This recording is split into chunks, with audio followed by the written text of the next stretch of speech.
மெட்ரோபி viewers எல்லாருக்கும் வணக்கம். So ஒவ்வொரு வாரமும் வந்து நம்ம புது கெஸ்ட்டை வந்து மீட் பண்ணி நிறைய விஷயங்களை கேட்டு தெரிஞ்சுப்போம். ஸோ அந்த வகையில் வந்து இன்னைக்கு நமக்காக உத்தரகண்ட் மாநிலத்திலேருந்து ரிஷிகேஷில் உள்ள சுவாமி சதேவானந்த சரஸ்வதி, அதாவது வந்து தயானந்த சுவாமிகளுடைய ஆசிரமம் பீடத்திலிருந்து வந்திருக்காரு. ஸோ சன்னியாசி தீட்சையெல்லாம் பெற்று நிறைய விஷயங்கள் வந்து ஆன்மீகத்தில் நம்மளுடைய மக்களுக்காக நிறைய விஷயங்கள் பண்ணிகிட்ருக்காங்க.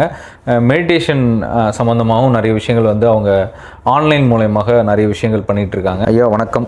வணக்கம், எப்படி இருக்கீங்க? நல்லா இருக்கீங்க. ஸோ ரிஷிகேஷ்லேருந்து மெட்ரோபிப் வியூவர்ஸ்க்காகவும் மெட்ரோபிப் பக்தி தமிழ் நேயர்களுக்காகவும் வந்திருக்கீங்க. ஸோ உங்களுடைய ஆசிரமம் பற்றி கொஞ்சம் விரிவாக சொல்லுங்க ஐயா நம்மளுடைய நேயர்களுக்காக. படித்து அவரே கன்ஃபியூஸ் ஆகிட்டார். 58 வயசாச்சு சார். உங்களுக்கு மனசுக்கும் புத்திக்கும் வித்தியாசம் தெரியலைன்னா நீங்கள் how you deal with world issues அதுதான் சிம்பாலிக்காக காமிச்சாங்க பகவத்கீதை. எத்தனையோ கிருஷ்ணர் பிடிச்சிருக்கு புத்தி, ஐம்புலன்கள் உங்கள் கண்ட்ரோலில் இருக்கணும். அப்போ தான் குதிரை சரியாக போகும். உங்கள் இல்லைன்னா என்ன ஆகும்? அது சௌரியத்துக்கு போகும், அது பின்னாடி நீங்கள் கண்ட்ரோலில் போகும் இல்லையா? கிருஷ்ணருக்கு தான் புத்தி. ஸோ அப்போ நம்ம அந்த புத்தி மனத்தை வந்து கட்டுப்படுத்தும். அர்ஜுனன் தான் மனம், கலங்கிய மனம் தான் எல்லார்ட்டையும் கொடுத்துருக்காரு. அது எப்படி எல்லாருக்கும் ஏதோ அர்ஜுனனுக்காக கிருஷ்ணருக்கு வந்தார். உங்களுக்கு ஒரு கிருஷ்ணர், எனக்கு ஒரு கிருஷ்ணர், அவருக்கு ஒரு கிருஷ்ணர்னு வர முடியுமா? அதுக்காக பார்த்தா எல்லாருக்கும் புத்தியை கொடுத்தார். ஓகே, அதுதான் பகவத்கீதையினுடைய தாத்பரியமே அதுதான். ஓகே, இப்போ வேறு என்ன மாதிரியான பப்ளிக் ஆக்டிவிட்டீஸ் வந்து நம்மளுடைய நிறையா பண்ணிகிட்டு இருக்கோம். இப்போ பார்த்தீங்கன்னா இப்போ நாடுகளுக்கு இடையே யுத்தம் நடந்துட்டுருக்கு. ஆமாம், பல்வேறு விதமான பிரச்சனைகள் இல்லையா? கண்டிப்பாக. இப்போ இந்த ஜோதிட சாஸ்திரப்படி பார்த்தாலும் எப்படியும் இந்த வருஷம் எண்டு வரைக்கும் இந்த ப்ராப்ளங்கள் இருந்துகிட்டே இருக்கும். Something will be other, that will be a disturbance. Okay, normal life இருக்காது ஜனங்களுக்கு. எல்லாமே அந்த கிரக. ஆமாம், கண்டிப்பாக நவகிரகங்கள் எல்லாமே கடவுளுடைய கண்ட்ரோலில் தான் இயங்கிட்டு இருக்கு. ஓகே, உங்கள் கண்ட்ரோலில் என் கண்ட்ரோலில் இல்லை, உங்கள் மனசே உங்கள் கண்ட்ரோலில் இல்லை. நீங்கள் என்னத்தை கண்ட்ரோல் பண்ண போகிறீங்க? எல்லாமே கடவுளுடைய கண்ட்ரோலில் தான் எல்லாம் நடந்துகிட்டு இருக்கு. ஸோ அதுபடி பார்க்கும்போது ஜோதிட ரீதியாக பார்க்கும்போதும் ஓகே, இது வந்து இந்த வருஷம் வரைக்கும் இன்னும் 2028 வரைக்குமே அப்படி தான் இருக்குன்னு சொல்லலாம். ரொம்ப ஜனங்களை பயமுறுத்தக்கூடாதுங்கிறதுக்காக இப்படி கொஞ்சம் பொறுமையாக சொல்கிறேன். இந்த வருஷம் எண்டு வரைக்குமே அப்படி தான் பலவிதமான டிஸ்டர்பன்ஸ் ஜனங்களுக்கு இருக்கும். அதுவும் பார்த்தீங்கன்னா இப்போ ஏப்ரல், மே, ஜூன் இந்த 3 மாதம் ரொம்ப நெருக்கடியான காலகட்டம் ஜனங்களுக்கு. இங்கே இந்தியாவில் மட்டும் இல்லை, இந்தியாவில் அதனுடைய தாக்கம் கண்டிப்பாக இருக்கும். கண்டிப்பாக இருக்கும். இயல்பான வாழ்க்கை இருக்கா இப்போயே நீங்கள் பார்க்கலாம் எவ்வளோ ஜனங்கள் எல்லாம் கஷ்டப்பட்டுருக்கான்னு உங்களுக்கு தெரியும். நிச்சயமாக. ஆமாம், அந்த மாதிரி யுத்தம் நடக்கிற இடங்களில் உள்ள ஜனங்களுக்கும் ரொம்ப, நம்ம இந்தியாவிலேருந்து எத்தனையோ நாடுகளில் வேலை செஞ்சுட்டு இருக்காங்க இல்லையா, அவங்களும் அஃபெக்ட் ஆவாங்க. நிச்சயம். அதோடு இல்லாமல் இந்த யுத்தம் நடக்கிறதுனால அந்த அணு ஆயுதங்களை யூஸ் பண்ணுறதுனால அதில் உள்ள மாசுக்கள்லாம் படிந்து பலவிதமான வியாதிகள் வரலாம். அதுக்கான ட்ரீட்மெண்ட்டு எவ்வளோ இந்த கோவிட் மாதிரி இல்லைன்னாலும், அந்த அளவுக்கு சிவியராக இல்லைன்னாலும் வெளிநாட்டிலேருந்து வர வியாதிகள் வரதுக்கு சான்சஸ் இருக்குது. ஏன்னா அந்த அணு ஆயுதங்களே மாசு நிறைந்தது தான். அது மாதிரி சீ ஃபுட்டெல்லாம் கொஞ்சம் நாள் சாப்பிடாமல் இருக்கிறது நல்லது. இந்த இப்போ சண்டையை பார்த்தீங்கன்னா கடலை மையப்படுத்தி தான் சண்டை நடந்துட்டுருக்கு. ஆமாம், பல்வேறு விதமான பிரச்சனைகள் நடந்துட்டு இருக்கும். அப்போ அந்த சீ ஃபுட் அதெல்லாம் கொஞ்சம் அவாய்ட் பண்ணுறது நல்லது, கொஞ்ச நாளைக்கு நல்லது. ஏன்னா ஜனங்க அஃபெக்ட் ஆகுவாங்க. ஏன்னா பொதுவாக பார்த்தீங்கன்னா ஏழை ஜனங்கள்லாம் அந்த சீ ஃபுட்டை நம்பி தான் அவங்கெல்லாம் நிறைய வாழ்வாதாரமே அவங்களுக்கு அப்படி தான் இருக்குது. ஸோ அவங்கெல்லாம் கொஞ்ச நாளைக்கு அதெல்லாம் சாப்பிடாமல் இருக்கிறது நல்லது. அப்போ இங்கே என்ன ஆகும்? அவங்களுக்கு கிடைக்க வேண்டிய வருமானம் கம்மியாகுதா இல்லையா? ஸோ இந்த மாதிரி ஜனங்கள் வந்து எல்லாரும் கஷ்டப்படாமல் இருக்கணும் அப்படிங்கிறதுக்காகவே இப்போ கூட்டு பிரார்த்தனை ஒன்று ஆரம்பிக்கிறோம். ஓகே, கூட்டு பிரார்த்தனை ஆன்லைனில். So Monday to Saturday 7 days in a week. Okay, உங்களுக்கு எப்போ டைம் ஃப்ளெக்சிபிளாக இருக்கோ அந்த டயத்தில் நீங்கள் ஜாயின் பண்ணிக்கலாம். மார்னிங் அல்லது ஈவினிங் 2 டைம் கொடுத்துருக்கோம். அப்படி வீக்லி டேஸில் ஜாயின் பண்ண முடியாதவங்க சாட்டர்டே, சண்டே ஜாயின் பண்ணிக்கலாம் ஹாலிடேஸில். அதுலேயும் முடியாதவங்க கவர்மெண்ட் ஹாலிடேஸ், பப்ளிக் ஹாலிடேஸ்லாம் வருது இல்லையா, அதில் ஜாயின் பண்ணிக்கலாம். ஸோ அந்த மாதிரி கூட்டு பிரார்த்தனை அப்படிங்கும்போது எல்லாரும் சேர்ந்து உலகமே நல்லா இருக்கணும்னு பிரார்த்தனை பண்ணுறது. உலகத்தில் உள்ள எல்லாரும், நான் மட்டும் இல்லை, நீங்கள் மட்டும் இல்லை, உங்களை சேர்ந்தவங்க, நம்ம சேர்ந்த தமிழ்நாடு மட்டும் இல்லை, கர்நாடகா, கேரளா மட்டும் இல்லை, இந்தியா மட்டும் இல்லை. ஏன்னா உலகம் முழுக்க இந்த போகினுடைய பாதிப்புகள் இருக்குது. அதுலேருந்து எல்லா ஜனங்களும், அமெரிக்காலேயும் நம்ம ஆட்கள் இருக்காங்க, ஈரான்லேயும் நம்ம ஆட்கள் இருக்காங்க, பாகிஸ்தான்லேயும் நம்ம ஆட்கள் இருக்காங்க. அப்போ ஒவ்வொருத்தங்களுக்காக பிரார்த்தனை பண்ணுறத விட எல்லாரும் நல்லா இருக்கணும் அப்படின்னு சொல்லி ஒரு கூட்டமாக ஒரு 100 பேர் 200 பேர் 500 பேர் சேர்ந்து பண்ணும்போது அதுக்கு இன்னும் நல்ல பலன்கள் கிடைக்கும். இந்த கோவிட் சமயத்தில் நான் பண்ணேன். ஓகே. அந்த டைமில் ஆமாம், கோவிட் சமயத்தில் எல்லாரும் வந்து கேட்டாங்க. எல்லா வேர்ல்டு ஓவர் எங்கள் இங்கிலீஷில் நாங்கள் கிளாஸில் இருக்கிறதுனால ஆல் ஓவர் த வேர்ல்டு கேட்கும்போது அதை நாங்கள் பண்ணி நல்ல பலன்கள் கிடைச்சிது. எங்கேருந்து உதவி வருதுன்னு தெரியல, ஆனால் உதவினாங்க. சூப்பர். அவங்களுடைய பல பிரச்சனைகள் மழை போல துன்பம் வந்தது, பனி போல விலகி போச்சுன்னு சொன்னவங்களாம் இருக்காங்க. கூட்டு பிரார்த்தனைக்கு அந்த சக்தி இருக்கு. ஆமாம், அதை இந்த அட்சய திருத்திய நன்னாளில் ஜனங்களுக்காக உலக அமைதிக்காக நாங்கள் ஒரு கூட்டு பிரார்த்தனை ஆன்லைனில் ஆரம்பிக்கிறோம். ஓகே. விருப்பம் உள்ளவர்கள் அதுக்கு சில கட்டணங்கள் வச்சுருக்கோம். ஏன்னா அந்த இன்டர்நெட்டு, சாஃப்ட்வேர் இன்ஜினியர், இந்த லேப்டாப் இதுக்கெல்லாம் சில இதெல்லாம் இருக்குது. இப்போல்லாம் இந்த இன்டர்நெட் சார்ஜஸ்லாம் ஏற்றிட்டாங்க சமீபத்தில். கண்டிப்பாக. ஸோ அதனால் ஒவ்வொருத்தவங்களும் அவங்களால எந்த அமௌண்ட்டு கொடுக்க முடியுமோ கொடுத்து ஜாயின் பண்ணிக்கலாம். மினிமம் கொடுக்கவே முடியாத சுச்சுவேஷனில் உள்ளவங்க மினிமம் 10 ருபீஸ் ஒரு நாளைக்கு அப்படின்னு ஒரு மாதம் கலந்துக்காங்கன்னா அந்த 300 ருபீஸ் அந்த மாதிரி வச்சுருக்கோம். அதுக்காக எல்லாரும் 10 ருபீஸ் கொடுக்கணும்னு அவசியம் இல்லை. மனசு உள்ளவங்க, பணமும் உள்ளவங்க ஜாஸ்தி கொடுக்கலாம். அது அவங்களுடைய இது மனசை பொறுத்த விஷயம். இப்போ இந்த சாஸ்திரம் அந்த கிளாஸ் போகணும் அப்படின்னா இப்போ 3 இயர்ஸ் இருக்குது, 6 மந்த் இருக்குது, 3 மந்த் கோர்சஸ் இருக்குது. இப்போ அவங்களுக்கு அந்த கிளாஸஸ்லாம் எவ்வளோ நாள் போகும் ஐயா? ஆன்லைனில் டெய்லி ஒரு கிளாஸ் தான் அட்டன் பண்ண முடியும். ஆஃபீஸ் போகிறவங்களுக்குலாம் ஒன்று காலையில் ஆஃபீஸ் போகிறதுக்கு முன்னாடி அட்டன் பண்ணணும், இல்லை ஆஃபீஸ் போயிட்டு வந்து அட்டன் பண்ணணும். அப்போ weekly 5 days, Monday to Friday attend பண்ணலாம். நான் ஹவுஸ் ஹோல்டர்ஸுக்கெல்லாம் Saturday Sunday they want a break. Okay. இல்லையா, something will be other, they have some work. இல்லையா, ஏதோ கல்யாணத்துக்கு போக வேண்டியிருக்கலாம், சொந்தக்காரங்களுக்கு ஏதாவது உடம்பு சரியில்லாமல் இருக்கலாம், இல்லகத்தில் உள்ளவங்களுக்கு பல பிரச்சனைகள்.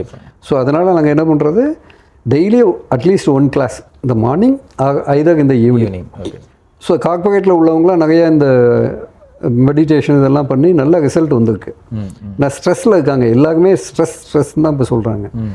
எல்லாம் ஸ்ட்ரெஸ் எல்லாம் பஸ்ட் ஆகிடும். ஓகே. ஆமாம், அதுக்கெல்லாம் வழி இருக்குது. நம்ம வேதங்களில் அது சொல்லியிருக்காங்க. யாரும் படிக்கலை, சொல்லி கொடுக்கல, அதனால் தெரியல. அப்படியே ஜனங்க ஓடிக்கிட்டே இருக்காங்க, எங்கே ஓடுறோம்னு தெரியாமல் ஓடிட்டு இருக்காங்க. இப்போ இந்த கோர்ஸ் சேர்றதுனால என்னென்ன விஷயங்கள் வந்து கிடைக்கும்? மன நிம்மதி கிடைக்கும் சார். நல்ல மனுஷனாக மாற்றி விடுவோம் உங்களை. ஓகே.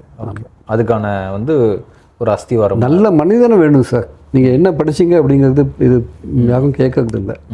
நீங்கள் எல்லாம் படிச்சிருக்கீங்க. இப்போ பார்த்தீங்கன்னா நல்ல மெடிக்கல் ஃபெசிலிட்டி இருக்குது, நல்ல படிப்பு இருக்குது. யாரான ஒரு உத்தமனை உங்களால் காமிக்க முடியுமா? ஒரு நல்லவன், இவன் நல்லவன்னு உங்களால் உங்கள் ஃப்ரெண்ட்ஸ் சர்க்கிளில் உங்களால் சொல்ல முடியுமா? எல்லாட்டையும் ஏதோ ஒரு குறை இருக்கு இல்லையா? கண்டிப்பாக. ஏன் மனுஷன் எப்படி வாழணும்னு தெரியல. அதுக்கான கல்வி நமக்கு கொடுக்கப்படவில்லை. நீங்கள் எப்படி என்ன சொல்கிறாங்க, நீங்கள் ஸ்கூலில் படிச்சிங்கன்னா வேலை கிடைக்கும் இல்லையா? வேலை கிடைச்சா பணம் கிடைக்கும், பணம் கிடைச்சா கல்யாணம் பண்ணிக்கலாம், கல்யாணம் பண்ணால் குழந்தை பெற்றுக்கலாம், சௌக்கிய வீடு வாங்கலாம், கார் வாங்கலாம். எல்லாம் வாங்கிட்டீங்க, கடைசியில் என்ன பண்ண போகிறீங்க? விட்டுட்டு கிளம்ப வேண்டியதான். வரும்போது என்ன எடுத்துகிட்டு வந்தீங்க? அம்மா வயிற்றுலேருந்து வெளியில் வரும்போது என்ன கொண்டு வந்தீங்க? ஒன்றும் கிடையாது. போகும்போது என்ன எடுத்துகிட்டு போகிறீங்க? நோ மோர்.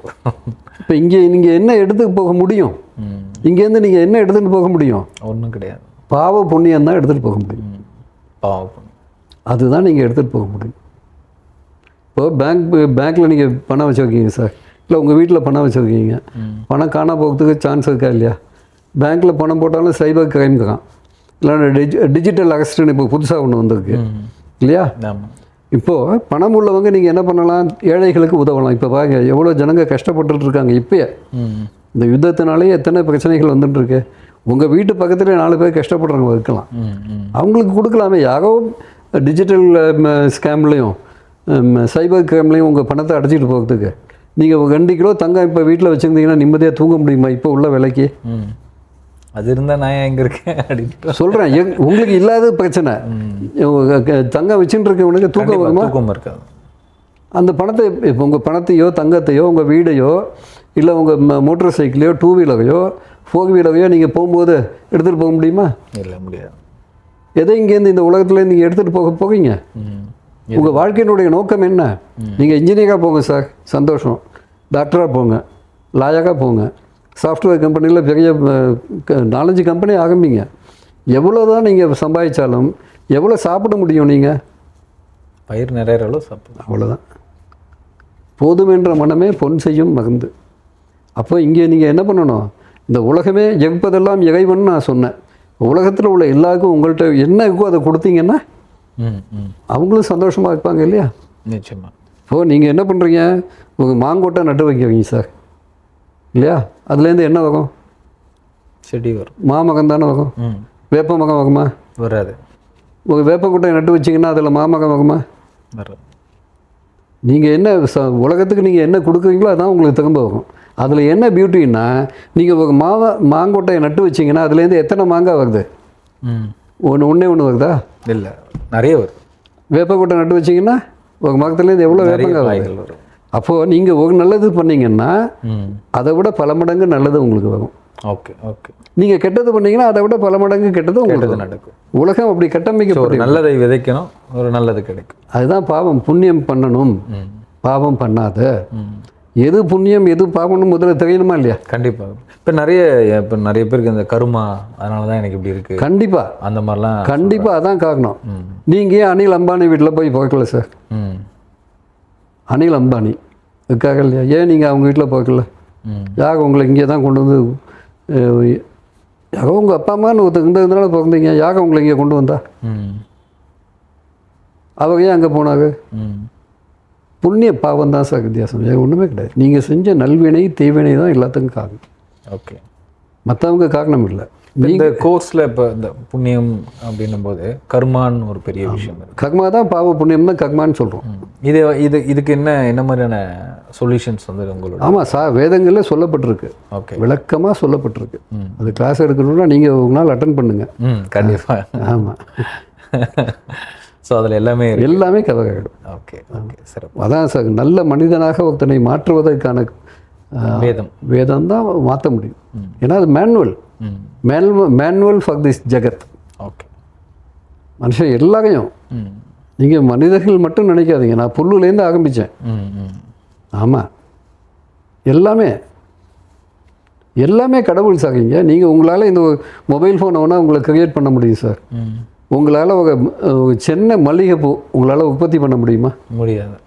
இத்தனை சயின்ஸுன்னு சொல்கிறீங்களா? ஒரு சயின்ஸுனால் அதே ஃப்ராக்ரன்ஸோட அதே மென்மையோடு ஒரு மல்லிகைப்பூ ஒன்று ஜாஸ்தி வேண்டாம், ஒரு மல்லிகைப்பூ உங்களால் பண்ண முடியுமா? முடியாது. இயற்கை. கடவுள்னு ஒருத்தன் இருக்கான் சார். இந்த நம்ம நார்த் மெட்ராஸில் சொல்லுவாங்க இல்லையா, கடவுள் இருக்காண்டா கும்மாக்க சொல்கிறானா இல்லையா? கண்டிப்பாக அவனை உணரணும் சார். அதுதான் இந்த படிப்பு. ஸோ இது தெரிஞ்சுக்கிட்டாவே நிறைய விஷயம், நல்ல மனிதனாக நீங்களே மாற்றிக்கொள்ள முடியும். Tension free life. ஓகே. இப்போ இதுவரையும் இப்போ நம்ம தயானந்த சுவாமி சரஸ்வதிகள் இந்த பீடத்துலேருந்து எவ்வளோ பேர் வந்து பயின்று வந்திருக்காங்க? ஆயிரக்கணக்கான பேர். ஓகே. அவர் கிட்டத்தட்ட 45 வருஷம் அவரே கிளாஸ் எடுத்துருக்காரு. ஓகே. அங்கே அப்படியே. ஆமாம், ஆயிரக்கணக்கான பேர். ஆயிரக்கணக்கான பேர். மொத்த 2 பேர், ஆயிரக்கணக்கு இருக்குது. ஓகே, சூப்பர் சார், சிறப்பு. நிறைய விஷயங்கள் ஷேர் பண்ணிக்கிட்டீங்க. மீண்டும் உங்களை ஒரு நல்ல தருணத்தில் நிறைய விஷயங்களோட இன்னும் ஆன்மீகம் சம்பந்தமான, ஆத்மானா என்ன, உயிர்னா என்ன, இந்த மாதிரி பல கேள்விகளுக்கு விளக்கம் கொடுத்தீங்க. ஸோ மீண்டும் ஒரு நல்ல தருவாயில் சந்திப்போம் சார். வணக்கம். நன்றி. வணக்கம்.